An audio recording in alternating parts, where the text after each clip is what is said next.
During World War II, there was great emphasis placed upon training, and many of the nation's finest boxers and wrestlers were enlisted to instruct recruits in the manly art of self-defense. For many years, police officers have been using this science in their everyday work, with the limitation of being required to apply only that degree of force necessary to subdue and restrain a suspect or risk the accusation of so-called police brutality.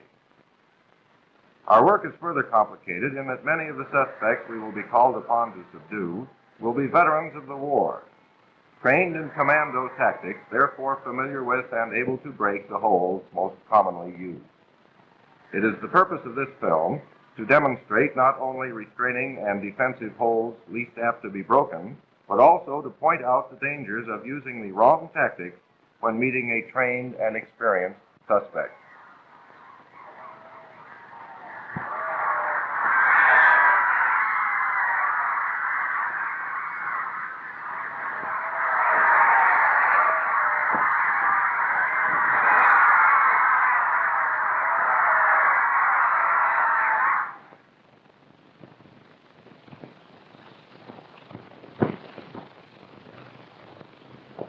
Certain parts of a man's anatomy are extremely vulnerable to attack.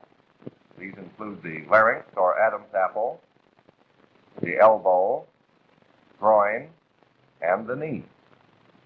This holds true regardless of the man's size or degree of physical development. Pressure, properly applied at these weak points, will offset any advantage of size or strength which may be present.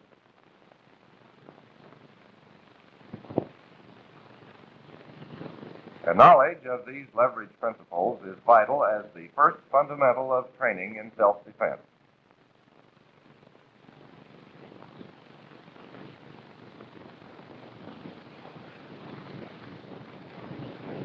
Certain holds are easily broken because of the comparative weakness of the thumb in relation to the rest of the hand. A turn of the wrist towards the thumb will always be effective in obtaining release from a one-handed grip. Where two-handed grips are used, it is only necessary to bring your other hand into play to apply additional leverage, always toward the opponent's thumb.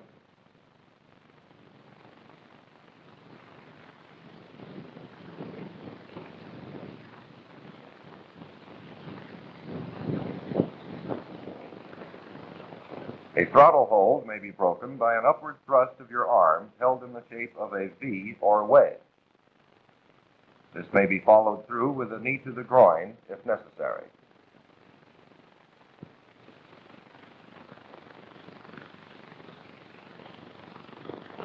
The approach of the officer to the suspect is all important.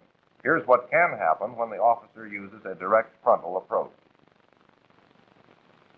The suspect has the choice of several methods of causing the officer not only to look ridiculous, but also to incur serious bodily injury.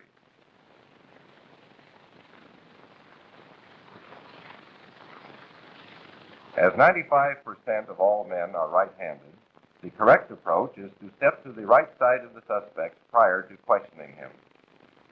The officer should then place his hand behind the suspect's elbow and grasp the material of his coat or other garment so as to be able to pull him off balance if any offensive action is attempted.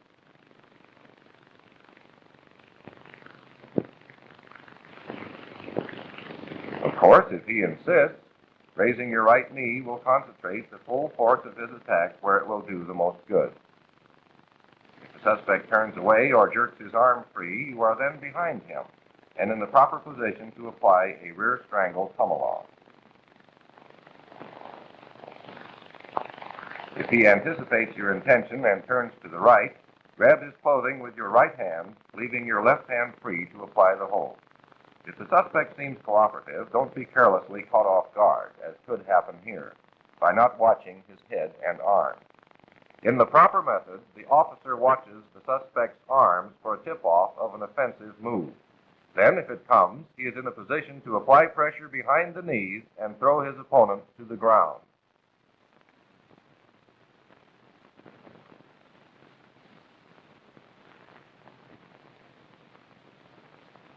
After years of trial and error, this modified bar hammer lock has been developed and will hereinafter be referred to as the police hold. For all practical purposes, it is as unbreakable as any hold can be. Properly applied and with the right forearm locked under the suspect's chin, he may be easily controlled and led to a wall or any vertical object for handcuffing and thorough shakedown. Though the suspect's left arm is free, he is unable to put it to any offensive use. While circumstances alter cases, it is a good general rule to handcuff a dangerous suspect prior to a thorough search of his person.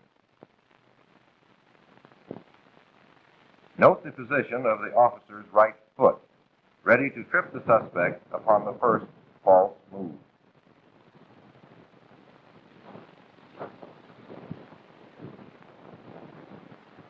An alternate method is to drop the suspect to the ground, engaging the vulnerable bend of his elbow with the right knee.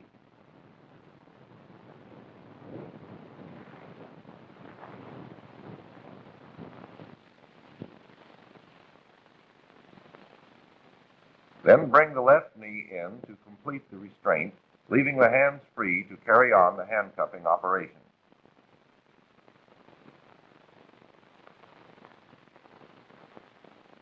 From the previously demonstrated rear strangle, the knee drop may be used to temporarily reduce the suspect's fighting ability to a minimum.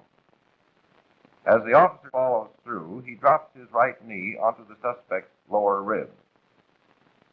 Depending upon the force and rapidity of the fall, the suspect will be incapacitated for an indefinite period. From the rear of the suspect, you can easily drop him with a kick behind his knee. Continuing pressure on this vulnerable spot will increase his cooperation in the handcuffing operation by about 100%.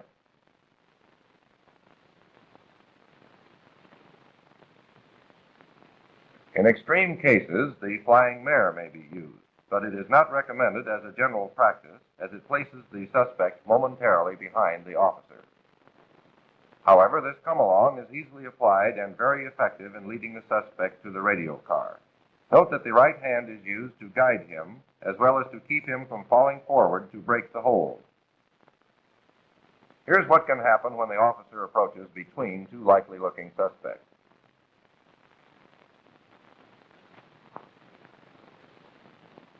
When an officer stops two persons for questioning, it is vital that he stay on the extreme right and keep the one man between him and the second suspect at all times.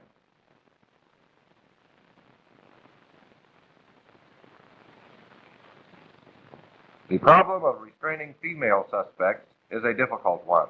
What usually happens is something like this.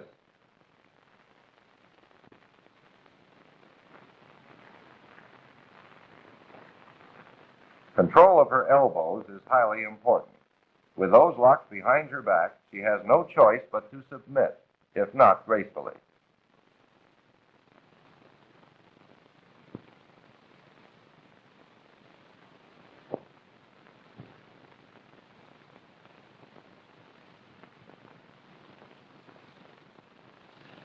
Well, what have we here? He seems cooperative enough, but the little lady has other plans.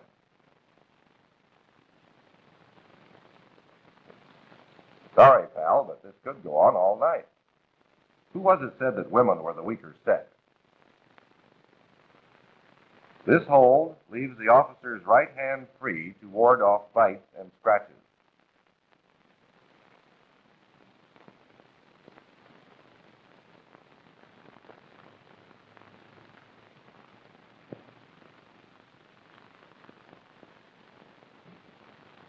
The strangleholds are dangerous and cannot be broken through strict adherence to Marquis of Queensberry rules. The officer is justified in using these tactics where the suspect is the aggressor and has the advantage of a surprise attack.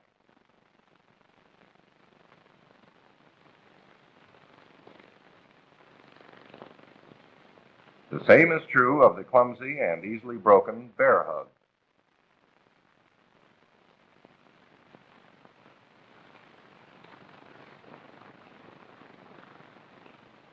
If the officer's arms are pinioned, he may use his knuckles to good advantage in breaking the hold.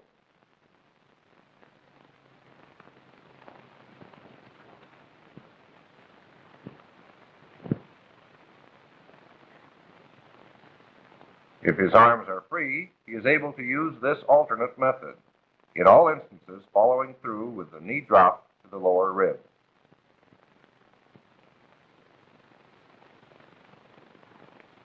Two methods of defense against swinging fists are shown and are equally effective.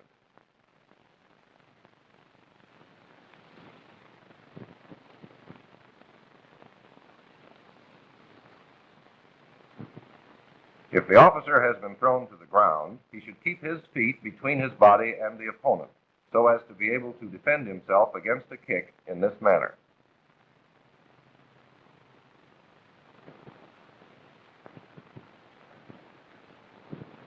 If the suspect is on his back and kicking, the officer should concentrate on grabbing one foot while keeping out of the way of the other. Then cross the opponent's leg. By dropping the knee on the suspect's ankle, he can be easily brought under control.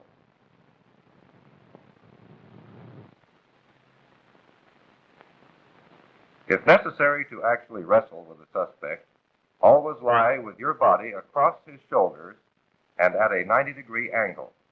Your weight plus the leverage of your body will prevent the suspect from turning under you, and your high position deprives him of the full use of his arms, allowing you to apply an arm-breaking hold.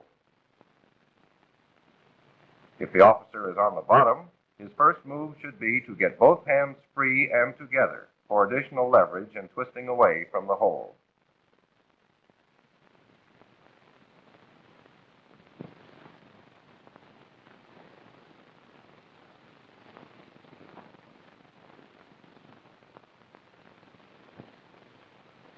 Should a suspect, armed with a gun, take the officer by surprise at close quarters, there is a moment of indecision during which you have the opportunity of disarming him.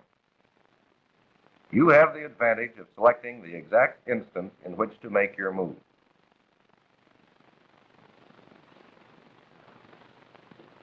Speed and agility are of the utmost importance, and the body must be pivoted out of the possible line of fire as your arm sweeps the gun to one side.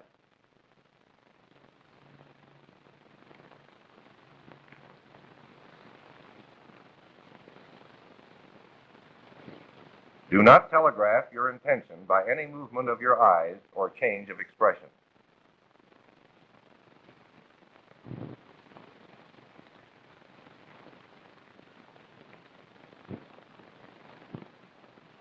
If approached from the rear, first determine in which hand the suspect holds the firearm. When you make your move, work fast and with all the strength you can muster. To master this technique takes lots of practice, but it may save your life.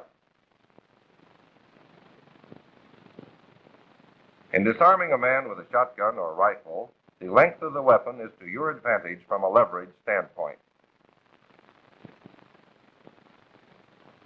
A quick reverse twist, followed by a step through and a full turn, will throw the suspect.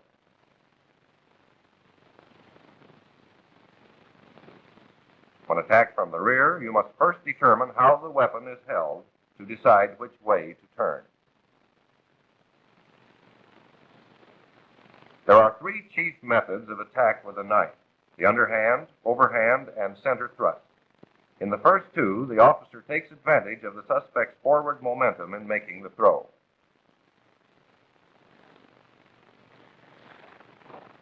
The center thrust is most dangerous, and this defense has been developed for it. This method provides the greatest area of possible contact with the suspect's attacking arm. The follow-through should be one continuous motion, rapidly executed.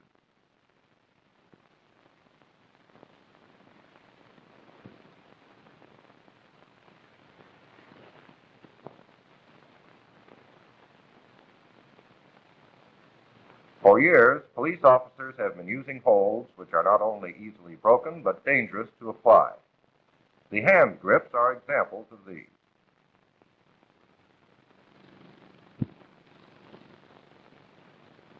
A smart opponent knows that his free hand may be used to break any hold of this type. The advantage lies with the officer only when he can apply two hands against one. In any contest of 2 against 2, the stronger pair will always win.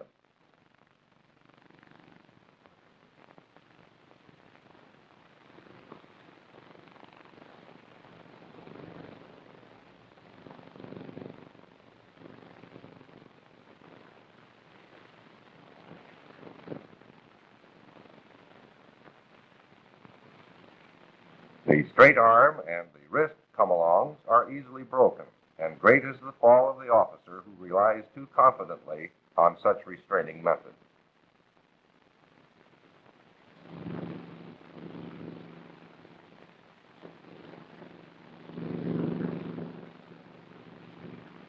These holds, improperly applied by an inexperienced officer, lay him wide open to successful counterattack by a clever suspect. The recruit should learn a few holds well, practice them often, and avoid the dangerous and spectacular.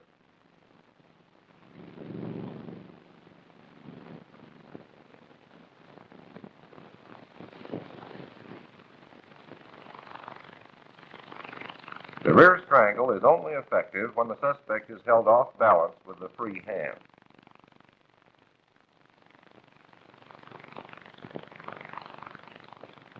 The instant he is permitted to stand erect, the officer is liable to float through the air with the greatest of ease.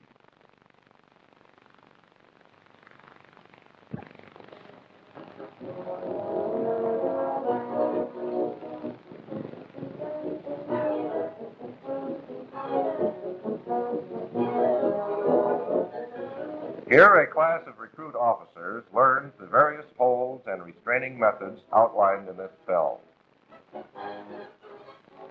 After the instructor's demonstration, each student practices the technique upon his teammate.